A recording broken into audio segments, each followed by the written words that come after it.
Bismillahirrahmanirrahim. Assalamu alaikum class. I'm Hiba Ijaz and welcome to lecture number 6, which is on chapter number 2, and that is System Development Life Cycle. So what we are going to cover today, we'll see what is a system, then we'll see what is meant by SDLC and what is its importance. Then we'll cover objectives of system development life cycle, and then we'll get to know who are the stakeholders of system development life cycles, and at last we'll see its phases and steps. So first thing, we need to make it clear that what is SDLC. SDLC stands for System Development Life Cycle. Okay? But before that, we need to study what is a system. A set of components, hardwares and software for collecting, creating, storing, processing and distributing information. Okay? A system is a set of components. एक common example इसकी है आप लोग के घरों में present आप लोग के computer systems. Okay, computer systems में क्या होता है, मॉनिटर है, सिस्टम यूनिट है. So these are all hardwares. Okay, आपका मॉनिटर, आपका कीबोर्ड, आपका सिस्टम यूनिट, आपका माउस, ये सब क्या है, हार्डवेयर है. और इस हार्डवेयर के ऊपर कोई प्रोग्राम्स चल रहे हैं, कोई सॉफ्टवेयर चल रहा है जो कि इस हार्डवेयर को ऑपरेट करने में हेल्प कर रहा है. तो a set of components, hardware and software, जैसे कि आपका सिस्टम यूनिट है या कंप्यूटर सिस्टम है, इसके ऊपर हार्डवेयर भी है, सॉफ्टवेयर भी है. और फॉर कलेक्टिंग, कोई भी डाटा कलेक्ट करना या कोई डाटा को क्रिएट करना. जैसे मैं यहाँ पे कोई न्यू फाइल बनाती हूँ, न्यू फोल्डर बनाती हूँ, तो मैं क्या कुछ क्रिएट कर रही हूँ, स्टोर करना. फॉर एग्जाम्पल, आपने मुझे कोई फाइल भेजी है, मैं उसको अपने सिस्टम पे स्टोर कर लेती हूँ. ठीक है.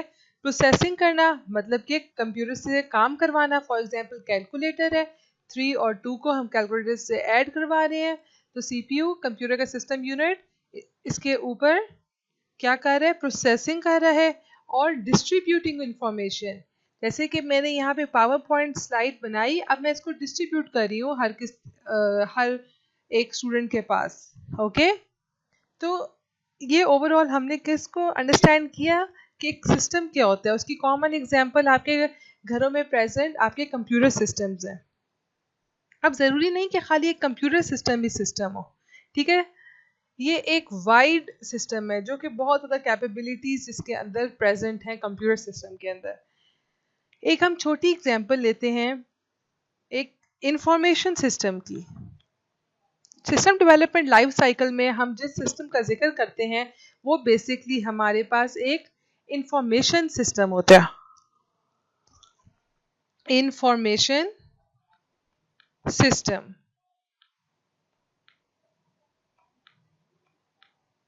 जैसे कि हमने पहले जिक्र किया, एक सिस्टम क्या करता है, आपको इंफॉर्मेशन कलेक्ट करने में, क्रिएट करवाने में, उसको स्टोर करने में, प्रोसेस करने में और डिस्ट्रीब्यूट कराने में हेल्प करता है. ठीक है. तो सिस्टम डेवलपमेंट लाइफ साइकिल में हम जिस सिस्टम का जिक्र कर रहे होते हैं वो होता है एक इंफॉर्मेशन सिस्टम. इंफॉर्मेशन सिस्टम का भी यही काम है कि डाटा को स्टोर करना है, डाटा को कैटेगरीज में डिवाइड करना है. फॉर एग्जांपल, एप्पल एक फ्रूट की कैटेगरी से बिलोंग करता है, कैट एक एनिमल्स की कैटेगरी से बिलोंग करती है. सही है, तो डाटा को कैटेगराइज करवाना है आपने, या फिर अगर फर्स्ट ईयर और सेकेंड ईयर की स्टूडेंट्स को अलग अलग करना है आपने, तो आप एक इंफॉर्मेशन सिस्टम में उसको मेंटेन कर सकते हैं, डाटा की कैटेगरीज बना सकते हैं, डाटा को स्टोर कर सकते हैं. फॉर एग्जांपल, मैं आप सब लोगों के नाम यहाँ पे स्टोर करती जाऊँ. अब मैंने सर्च करना है किसी भी बंदे का नाम, फॉर एग्जांपल कोई अली है यहाँ पे हमारे पास. ठीक है, अब मैं इस अली को सर्च करना चाहती हूँ, तो मैं अभी सर्च बार में अली का नाम लिखूंगी और मेरे पास यहाँ पे से डाटा को सर्च भी कर सकूंगी. ओके, डाटा को सॉर्ट करना है. फॉर एग्जांपल, हमारे पास यहाँ पे नाम स्टोर हुए में हैं. यहाँ से कोई Z से नाम स्टार्ट हो रहा है, देन A से स्टार्ट हो रहा है, देन B से स्टार्ट हो रहा है, देन X से स्टार्ट हो रहा है, और देन यहाँ पे V से की नाम स्टार्ट हो जाता है. अब मैं चाहती हूँ कि मैं इसको सॉर्ट कर लूँ, मैं इसको अल्फ़ाबेटिकल ऑर्डर में सॉर्ट कर लूँ. फॉर एग्जांपल, फर्स्ट A से स्टार्ट हो, देन B आए, फिर उसके बाद देखें कि V आता है, देन अल्फ़ाबेटिकल ऑर्डर में हमारे पास सॉर्ट हो गया। तो ये सब कुछ हमें इंफॉर्मेशन सिस्टम हमें प्रोवाइड करता है कि हम डाटा को स्टोर कर सकें, हम डाटा को कैटेगराइज कर सकें, ठीक है, हम डाटा को सर्च कर सकें, हम डाटा को सॉर्ट कर सकें, हम डाटा पे प्रोसेसिंग परफॉर्म कर सकें, जैसे कि मैंने पहले जिक्र किया है, हम डाटा को कलेक्ट कर सकें, हम किसी भी चीज़ को क्रिएट कर सकें, हम उसको स्टोर कर सकें, हम उसको डिस्ट्रीब्यूट कर सकें। तो ये सब कुछ फंक्शनैलिटी हमें एक सिस्टम, इंफॉर्मेशन सिस्टम प्रोवाइड करता है। इंफॉर्मेशन सिस्टम की आई होप आप लोगों को समझ आ गई होगी कि इंफॉर्मेशन सिस्टम क्या होता है। अब हम देखते हैं कि SDLC क्या होता है।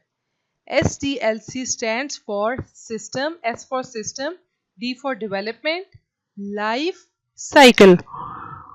तो SDLC stands for System, Development, Life Cycle.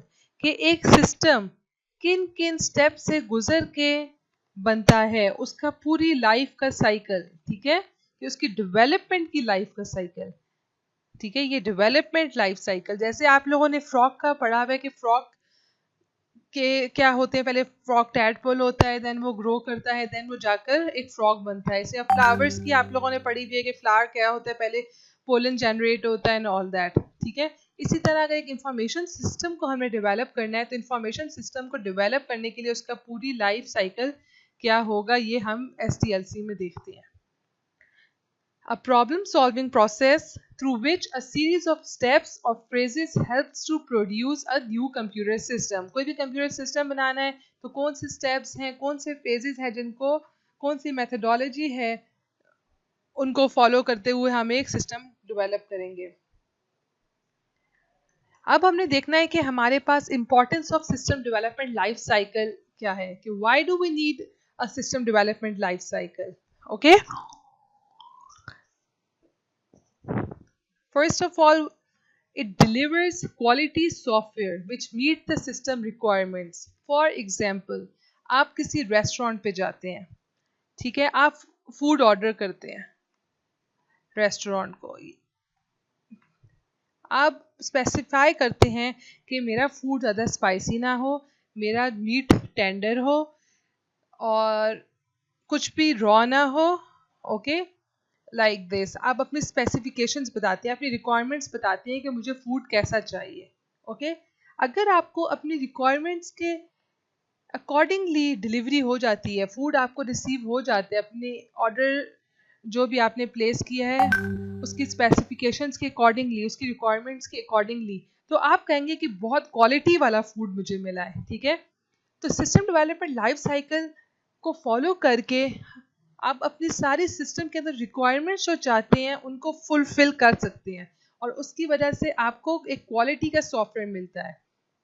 यहाँ पे हमने फूड की एग्जांपल ली, सिस्टम रिक्वायरमेंट्स की अगर हम रियल टर्म्स में एग्जांपल लें तो हमारे पास कोई भी इंफॉर्मेशन सिस्टम हो सकता है। फॉर एग्जांपल, हमने स्टूडेंट्स के रिजल्ट कार्ड्स को प्रिंट करना है, उसके लिए एक सिस्टम बनाना है कि स्टूडेंट के एग्जामिनेशन हमारे पास कंडक्ट हो जाए। फॉर एग्जांपल ऑनलाइन एग्जाम्स लेने हैं तो उनके ऑनलाइन एग्जामिनेशंस कंडक्ट हो जाए, फिर जब टीचर्स चेक कर लें तो उनके मार्क्स भी अपडेट हो जाए, जो फेल हैं उनको अलग कर दिया जाए, जो पास हैं उनको अलग कर दिया जाए, किसी को भी हम स्टूडेंट को सर्च करना चाहें तो इजीली हम लोग सर्च कर सकें।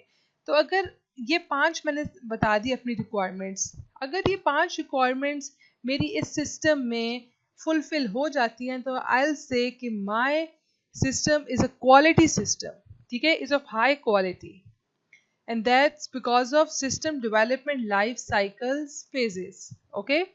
Then आप अगर सिस्टम डेवलपमेंट लाइफ साइकिल को फॉलो करें तो आपका जो आउटपुट है वो एक वेल डिफाइंड होगा, ठीक है, हर चीज़ वेल डिफाइंड होगी, वेल फॉर्म्ड होगी, okay, and subsequently satisfied requirements, कि आपकी जो रिक्वायरमेंट्स है जैसा कि मैंने पहले बताया वो फुली वे में अच्छी तरह से फुलफिल हो जाएंगी, एक कॉस्ट इफेक्टिव सिस्टम बनेगा आपका बजट के अंदर रहते हुए, कि आप अगर 50,000 का बनवाना चाहते हैं तो 50K के अंदर रहते हुए ही आप अपना सिस्टम मैन्युफैक्चर कर सकेंगे, ओके, अपना सिस्टम डेवलप कर सकेंगे।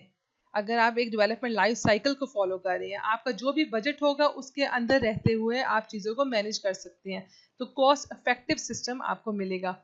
देन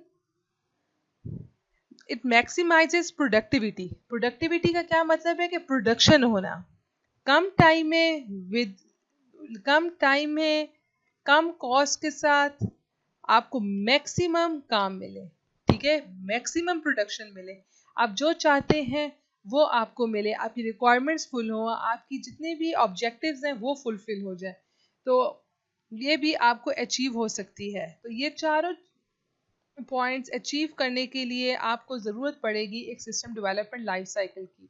इसीलिए एक सिस्टम डेवलपमेंट लाइफ साइकिल बहुत ज़रूरी होता है किसी भी सिस्टम को डेवलप करने के लिए। नेक्स्ट हमने देखना है ऑब्जेक्टिव और सिस्टम डेवलपमेंट लाइफ साइकिल। जो सिस्टम डेवलपमेंट लाइफ साइकिल की आपने इंपॉर्टेंट स्टडी की है, ऑलमोस्ट वही उसके ऑब्जेक्टिव हैं। ये ही ऑब्जेक्टिव हैं जिनको हम अचीव करना चाहते हैं, और इसीलिए सिस्टम डेवलपमेंट लाइफ साइकिल इतना इंपॉर्टेंट है।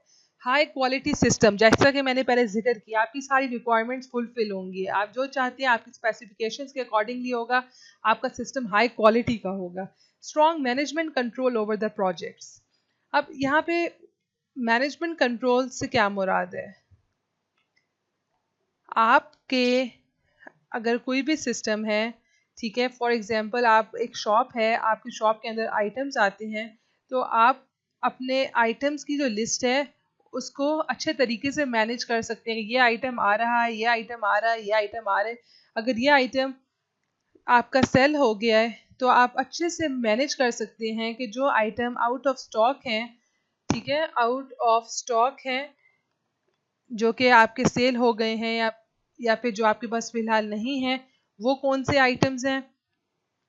ओके, इसके अलावा आपके अंडर जो बंदे काम कर रहे हैं, आपकी जो एचआर की टीम है, ठीक है, ह्यूमन रिसोर्स की टीम है, कौन कौन से बंदे आपके प्रोजेक्ट में काम कर रहे हैं, आप उनको इजीली मैनेज कर सकते हैं। आपने लोगों को, अपने जो भी बिजनेस है उसमें आप लोगों को पेज दे रहे हैं, तो आप उनकी पे रोल्स को भी इजीली अपने सिस्टम में मैनेज कर दे सकते हैं। सो a system development life cycle provides you with management controls over the projects, okay, and you can maximize the productivity like I have told earlier. Okay, next we'll see what are stakeholders. Entities or groups. Entity, what is an entity? Anything, okay, जिसके बारे में हम बात कर रहे हैं वो एक एंटिटी होती है। फॉर एग्जाम्पल एक पर्सन है, अगर मैं उसके बारे में बात करूंगी तो दैट इज एन एंटिटी। अगर एक चेयर है, अगर मैं चेयर के बारे में बात कर रही हूँ तो chair is an entity. Okay, entities और groups either within the organization or outside of the organization that sponsor, plan, develop or use a project. Okay, they're all stakeholders. Anyone who is linked to the project is a stakeholder.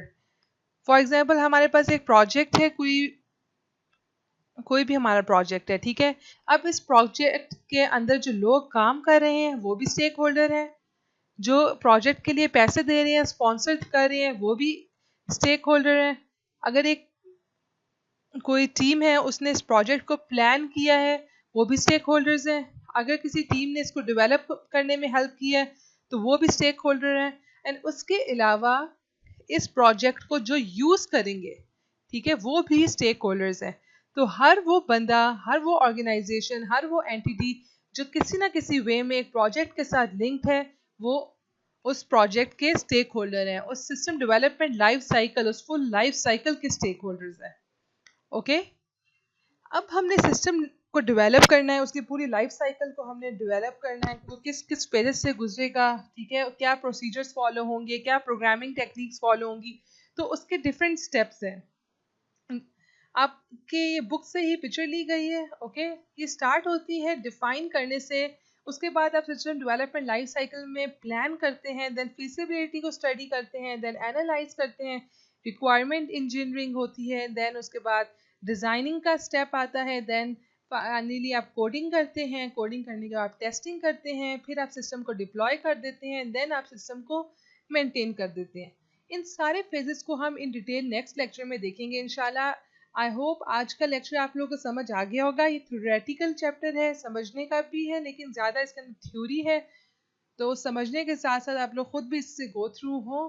And thank you so much. That's all for today. Any if questions तो आप लोग मुझसे पूछ सकते हैं, freely पूछ सकते हैं. एंड अल्लाह हाफिज़. Take care.